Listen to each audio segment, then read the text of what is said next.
సుజామల్ని సంఖ్యలతో మేం చూడదలిచాం. అలాగే మాకు వాడు ముఖాముఖి కనిపించి తీరాలి. అది ప్రాణాలతో కానీ లేక శవంగా కానీ. ఆజ్ఞ పాటించబడుతుంది హుజూర్. 15 మంది బేగంలు జోదా బేగంకి మద్దతు తెలుపుతున్నారు. ఇంకా 50 మంది దాసీలు కూడా. చూస్తుంటే జోదా బేగం బలం పెరిగిపోతూ ఉంది. ఏదో ఒకటి చెయ్యాలి హుజూర్. చనిపోయిన మొఘల్ సైనికుల్లో 2 మొఘలాయి షహన్షా గారికి దూర బంధువులు కూడా ఉన్నారు. అంతఃపురంలోని మొఘలాయి బేగంలు మీరందరూ చెప్పండి. మీరే కదా జోధా బేగం పేరును సూచించింది. కానీ జోదా బేగం కాకుండా ఈ విగ్రహాల్ని వేరొకరు ఎందుకు తెప్పిస్తారు? ఆవిడ తెప్పించిందని మీ దగ్గర ఏమైనా సాక్ష్యాలు ఉన్నాయా? ఒకవేళ సాక్ష్యాలు ఉంటే అవేవో మా ముందు తెలపండి. చెప్పండి, ఏమైనా సాక్ష్యాలు ఉన్నాయా?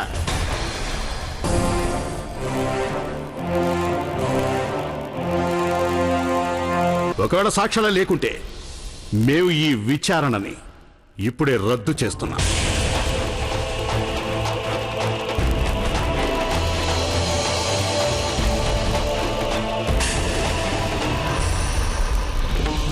ప్రతి ఒక్కరికి తెలుసు, అంతఃపురంలోని అందరూ మొఘలాయి బేగంలు అంతఃపుర బాధ్యతలు జోధా బేగమే నిర్వహించాలని కోరుకున్నారు. పైగా వీళ్ళందరిలో హిందూ దాసీల సంఖ్య చాలా తక్కువే ఉంది. అలాంటి పరిస్థితిలో జోధా బేగం అలాంటి తెలివి తక్కువ పని ఎందుకు చేస్తుందనుకుంటున్నారు? ఆవిడ ఏదో కొద్ది మంది దాసీల కోసం ఇంత అధిక సంఖ్యలో ఉన్న మొఘలాయి బేగంల మద్దతు ఎందుకు కోల్పోతుంది? ఒకవేళ మీ అందరికీ జోధా బేగం గురించి అంతగా తెలియకపోవచ్చు, కానీ మాకు తెలుసు. మేము ఖచ్చితంగా చెప్పేది ఏమిటంటే జోధా బేగం ఇలాంటి పని ఎన్నడూ చేసి ఉండరు.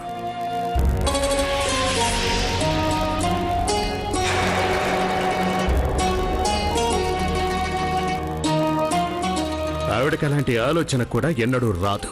కానీ హుజూర్, మా మాట ఇంకా పూర్తి కాలేదు. మేము మాట్లాడుతుండగా మధ్యలో ఎవరైనా ఇలా వచ్చి మాట్లాడడం మేము అస్సలు సహించం. అర్థమైందా? మేం మీ అందరికీ చెప్పదలిచింది ఏమిటి అంటే, మీలో గనక ఆ నేరం చేసిన వారు ఎవరైనా ఉండి ఉన్నట్లయితే వాళ్ళు తన నేరాన్ని ఒంటరిగా మా ముందుకు వచ్చి అంగీకరించవచ్చు. బహుశా మేము వారిని క్షమించినా క్షమించవచ్చు. అలా చేయనట్లయితే ఆ వ్యక్తి ఒక రకంగా సహింషాని కవ్విస్తున్నట్టు అర్థం. సహింషాని కనుక కవ్విస్తే దాని ఫలితం ఎలా ఉంటుందో మీ అందరికీ బాగా తెలుసు. షహన్షా, నా ఉద్దేశంలో ఈ వ్యవహారం అంత చిన్నదేవి కాదు. ఇది మొఘలై సామ్రాజ్యపు ఘనతని దెబ్బతీయటం. రుఖయ్యా బేగం, ఈ పని ఎందుకు, ఏ ఉద్దేశంతో, ఎవరు చేశారో, ఎప్పుడు చేశారో మాకు బాగా తెలుసు. ఇక మేము అడిగేంత వరకు మీరు మౌనంగా ఉండటం చాలా మంచిది. మీ సలహా మాకు ఎంత మాత్రమూ అవసరం లేదు.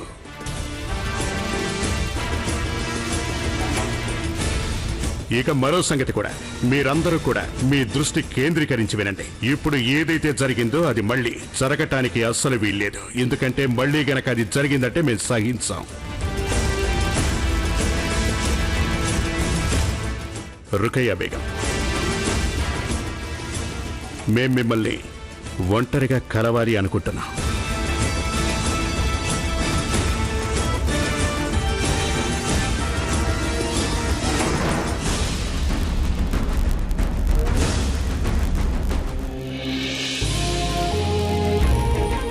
అల్లా దయ వల్ల మాకున్నంత నమ్మకం మీ మీద షహన్షా గారికి కూడా ఉంది.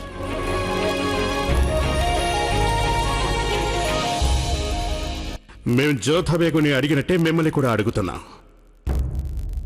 ఈ ఆగడం ఎవరు చేసి ఉంటారు రుఖయ్య? జలాల్, ఆ సంగతి నాకు మాత్రం ఎలా తెలుసు?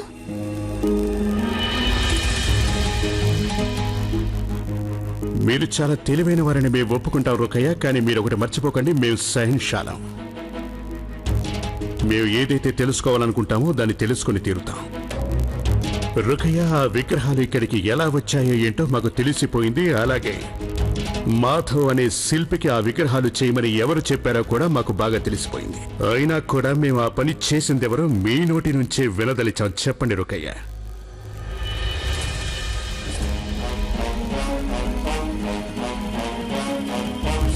ఒకసారి మా వైపు చూడండి, చూసి చెప్పండి మేము అసలు ఎవరు.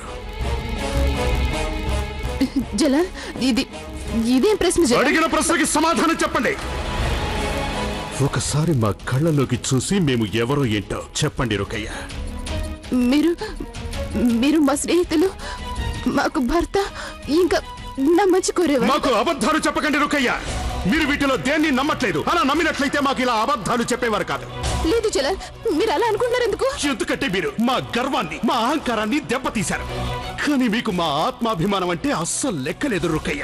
మీరెంతో నీతి నిజాయితీలతో సక్రమమైన పద్ధతిలో గెలవాలి అని మేము గట్టిగా కోరుకున్నాం. కానీ మీరు ముందే ఓటమిని అంగీకరించారు రుకయ్య. మీరు చాలా నీచమైన నికృష్టమైన పని చేశారు. అది విశిష్ట బేగం స్థానానికి అవమానకరం. మేం గనక కావాలనుకుంటే ఈ ప్రశ్నని అందరి ముందు అడిగేవాళ్ళం. కానీ అడగలేదు. మీరు మా దృష్టిలో కాకుండా మిగతా వాళ్ళందరి దృష్టిలో అవమానపడటం మాకు అస్సలు ఇష్టం లేదు రుకయ్య.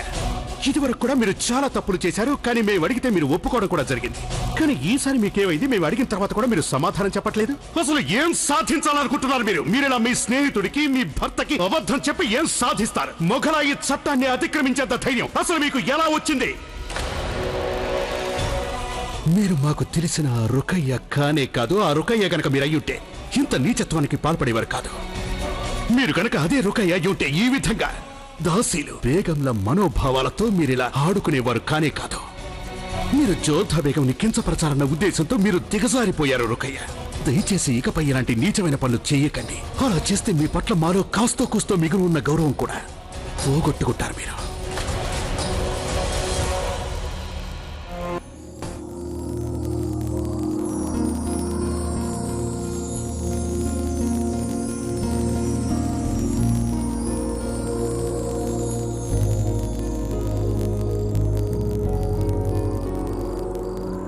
ఏమిటా దీర్ఘాలోచన జోధా బేగం?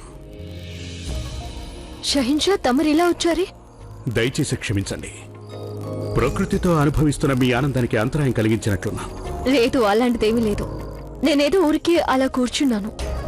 మీకెలా ప్రకృతిని చూస్తూ గడపడం ఇష్టం, అందుకే మీరు తరచూ ఇక్కడికి వస్తారు. అవును, ఇక్కడ కూర్చుంటే నాకు ప్రశాంతంగా ఉంటుంది. అయినా మీరు కూడా రోజు ఇక్కడికి ఎందుకు వస్తుంటారు? నన్ను వెతుక్కుంటూ వస్తారా? అదంతా కేవలం మీ అపోహ జోధా బేగం. మేమేదో ఈ పక్కగా వెళుతూ వెళుతూ మీరు కనిపిస్తే ఏదో మిమ్మల్ని కలుద్దామని ఇలా వచ్చాం. నిజం చెప్పనా షహిన్షా, నేను మీ గురించి ఆలోచిస్తున్నాను. నిజంగానే? మా గురించి మీరు ఏం ఆలోచిస్తున్నారో కాస్త మాకు చెప్తారా? నేను ఆలోచిస్తున్నది ఏంటంటే, వదిలేయండి. మీరెప్పుడు ఇలా ఎందుకు చేస్తారు జోధా బేగం? ఏదో చెప్పడం ఆరంభిస్తారు, మధ్యలోనే ఎందుకు ఆపేస్తుంటారు? మరి మీరు ఎప్పుడు చూసినా నా మనసులో ఏముందో తెలుసుకోవాలని ఎందుకు ప్రయత్నిస్తుంటారు? ఎందుకంటే మీ ఆలోచనలు మాకు బాగా నచ్చుతాయి జోధా బేగం. మీరు చెప్పే ప్రతి మాటలో లోతైన భావం ఉంటుంది, ఏదో ఒక సందేశం దాగి ఉంటుంది. తమరు నన్ను ప్రశంసిస్తున్నారా, ఎగతాళి చేస్తున్నారా? మీరు ఎలా అనుకుంటే అలా అనుకోండి. కానీ ఇది మాత్రం మాకు చెప్పి తీరాలి. మీరు మా గురించి ఏం ఆలోచిస్తున్నారు? నేనేం ఆలోచిస్తున్నానంటే మీకు ధన్యవాదాలు చెప్పే విషయం. విగ్రహాల విషయంలో మీరు నా పట్ల చూపించిన నమ్మకం నాకు చాలా నచ్చింది. మిమ్మల్ని నమ్మటం మా సొంత విషయం జోధా బేగం. దానికి మీరు శుక్రియా చెప్పాల్సిన అవసరం లేదు. తమరిని ఒక మాట అడగొచ్చా? అడగండి. ఒకవేళ నిజంగానే నేను ఆ విగ్రహాలు దాసీలకిచ్చుంటే అప్పుడు కూడా మీరింత ప్రశాంతంగా ఉండేవారా? నా మీద కోపం వచ్చేది కాదా? నేను మీ నియమాల్ని అవమానించానని మీరు అనుకునేవారు కాదా? అయితే జోధా బేగం, మీ ప్రశ్నకి జవాబు చెప్పడానికి ముందు మేము మీకు సంగతి చెప్పదలిచాం. ఆగ్రా నుంచి ఢిల్లీ వరకు, అయోధ్య, కాబూల్ వరకు, మాల్వా నుంచి జోధ్పూర్ వరకు ఈ ప్రాంతం యావత్తు మొఘలాయి సామ్రాజ్యం కిందకి వస్తుంది. ఇంతటి విశాలమైన ప్రాంతంలో రకరకాల మతాల వాళ్ళు, రకరకాల తెగలకు చెందిన వాళ్ళు, రకరకాల జాతుల వాళ్ళు, రకరకాల సంస్కృతులకు చెందిన వాళ్ళు జీవిస్తున్నారు. మా దృష్టిలో వాళ్ళు రకరకాలుగా కనిపించరు. వాళ్ళందరూ మాకు ఒకేలా కనిపిస్తారు. వాళ్ళందరూ మా ప్రజల్లో భాగమే. అందువల్ల ఒక సహింషగా మేము మా ప్రజల్ని ఆనందంగా ఉంచడం మా కర్తవ్యం. వాళ్ళ ప్రశాంతత మా బాధ్యత. అందుకు బదులు ప్రజల్ని వాళ్ళ మతానికి మనం దూరం చేసినట్లయితే, వారి జాతికి వాళ్ళని దూరం చేసినట్లయితే వాళ్ళు ఆనందంగా ఉండలేరు జోధా బేగం. ఒక షహిన్షా అనిపించుకోవాలంటే, అల్లాకి ప్రతిరూపం అనిపించుకోవాలంటే ఆ రాజ్యంలో ప్రజలు సంతోషంగా ఉండాలి.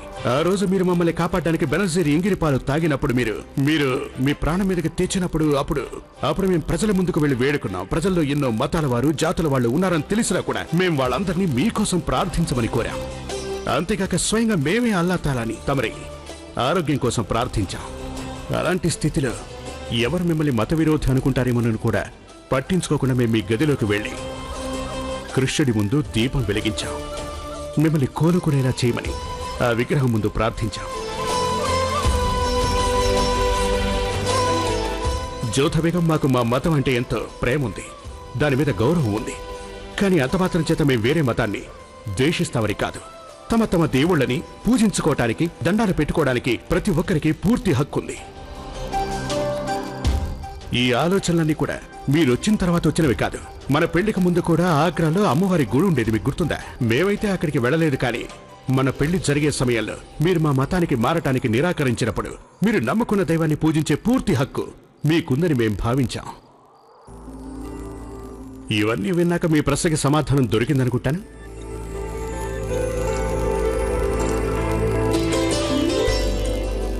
ఇక మేము చివరిగా ఒకటి మాత్రమే చెప్పదలిచాం జ్యోధా బేగం, మేము మిమ్మల్ని నమ్మటానికి కారణం మీరొక మంచి మనసు కలవారు కావటం.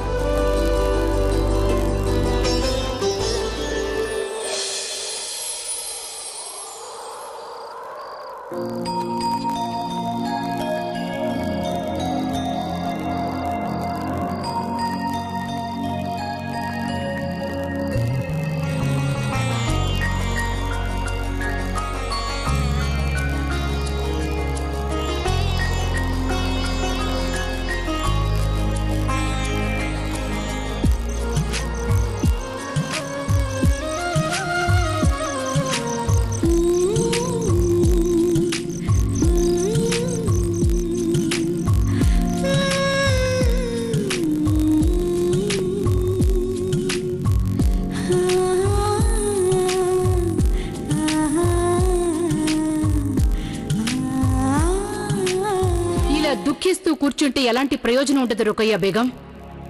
లేవండి, మీ శక్తి అంతా ఉపయోగించండి. అంతఃపురం మీద మీ అధికారాన్ని వదులుకోకండి. అంటే నేనేదో ఓటమిని అంగీకరించానని కాదు. నిన్ను బాధపడేది దేనికంటే నా ఎత్తుగడ నన్నే చిత్తు చేసినందుకు. మంచి ఎత్తుగడే వేశారు మీరు, కానీ ఆ ఎత్తును అమలు చేసిన పద్ధతే సరైంది కాదు. ఏం తప్పు చేశాను నేను? షెహన్షాని ఈ వ్యవహారంలో జోక్యం చేసుకొనిచ్చారు మీరు, అది అన్నిటికంటే పెద్ద తప్పు. దానివల్ల ఏం మారిపోతుంది? చాలా చాలా మారిపోతుంది, చాలా మారిపోతుంది.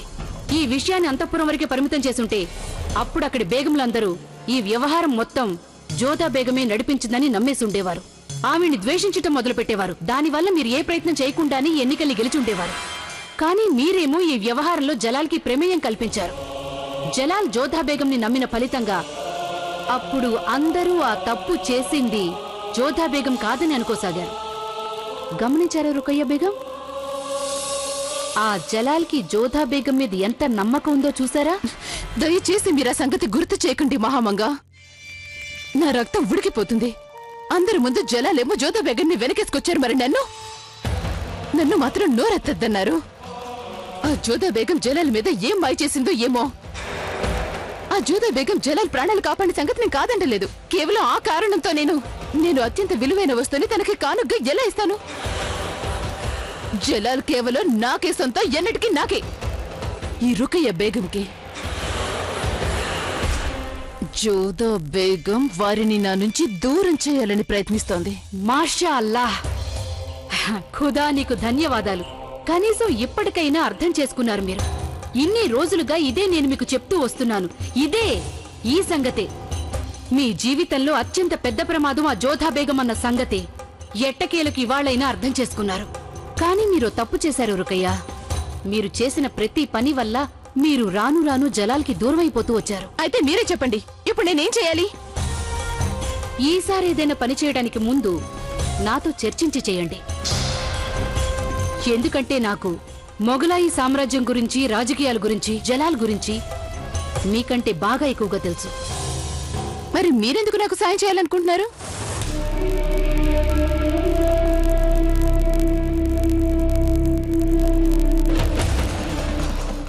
ఎందుకంటే ఆ జోధా బేగం జలాల్ జీవితానికి శాశ్వతంగా దూరమైపోవాలని నాకంటే తీవ్రంగా కోరుకునేవారు ఇంకెవ్వరూ లేరు కనుక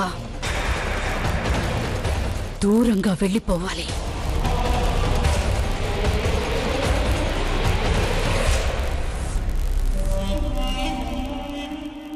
ఖుదా హాఫిజ్.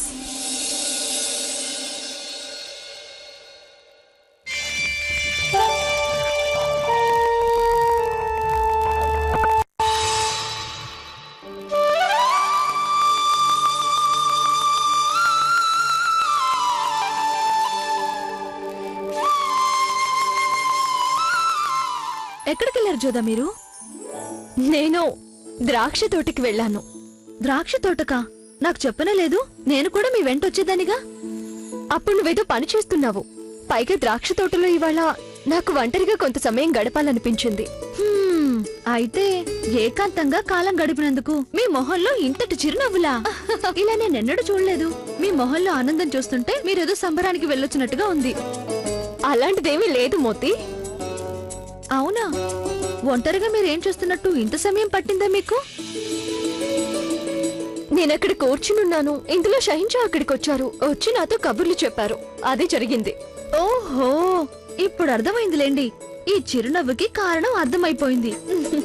వెన్నెల రేయి, చెంతన షహిన్షా, ఒకసారి యాత్రలో, ఇంకోసారి నావలో, ఇప్పుడేమో ద్రాక్ష తోటలో. మోతి, ఎప్పుడు చూసినా నువ్వు పాడిన పాటే పాడుతూ ఉంటావు.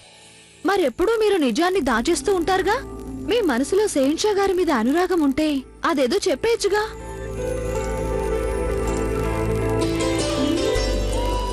అంటే ఏంటి నీ ఉద్దేశం? ఒకవేళ తన మనసులో మా మీద అనురాగం ఉందా? బహుశా ఉండకపోనువచ్చు. ఏది ఎలా ఉన్నా మేము ఇంకోసారి ఆ తప్పు చేయకూడదు. ఒకసారి అలా చేసి మేము బాగా తిన్నాం కూడా. మళ్ళీ అదే జరిగితే మేము రెండోసారి ఆ అవమానాన్ని ఎంత మాత్రం తట్టుకోలేము.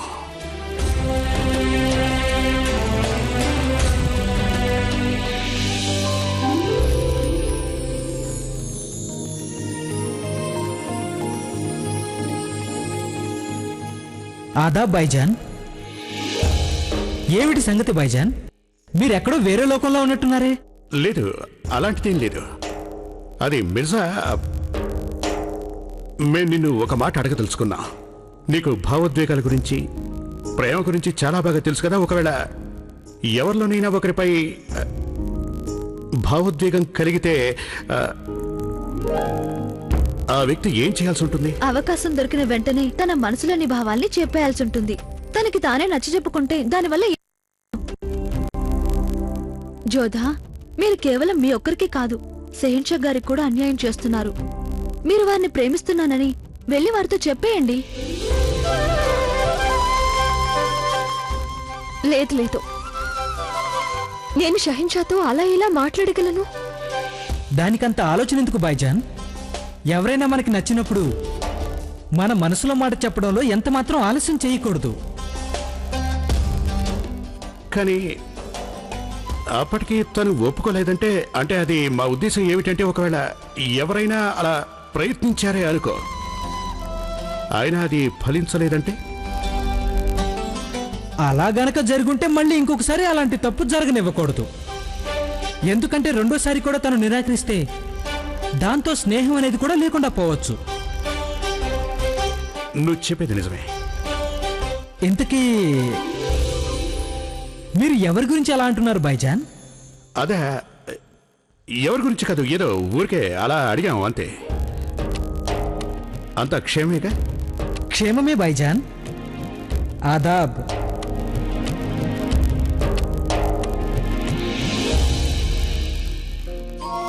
అయితే మోతి అంటున్నది నిజమే అయ్యుంటుందా?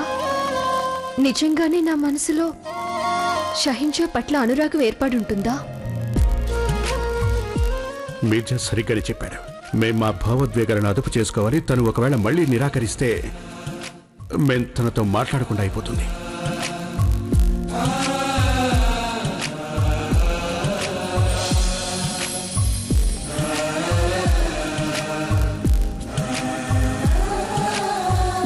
నాకేం అర్థం కావడం లేదు.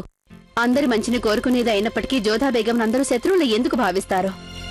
ఆవిడ మీదే ఎందుకు కత్తి కడతారు? రుకయ్య బేగం ఇలా చేస్తుందని ఎన్నడూ అనుకోలేదు. దయచేసి క్షమించండి బాబీజాన్. రుకియాని నేను బాల్యం నుంచి ఎరుగుదును. తానంతటి నీచమైన పని చేసిందంటే ఇప్పటికీ ఆ విషయాన్ని నేను నమ్మలేకపోతున్నాను. బాల్యం నుండి ఈ వయసుకొచ్చేసరికి తెలివి పెరిగిపోతుంది, అమాయకత్వం తగ్గిపోతుంది. నాకిప్పటికీ గుర్తుంది గుల్బదన్ బేగం. పసికందు రుకయ్యాని అన్నయ్య గారు నా చేతుల్లో పెట్టిన రోజు ఇంకా గుర్తుంది. ఎంతో అమాయకంగా ఉండేది తను. కాని ఇవాళ అధికార వాంఛ తనని ఎంతగానో మార్చేసింది. ఇతరుల మనోభావాలతో ఆడుకుంటోంది. రుకయ్య అలా చేస్తుందని నేను అనుకోలేదు.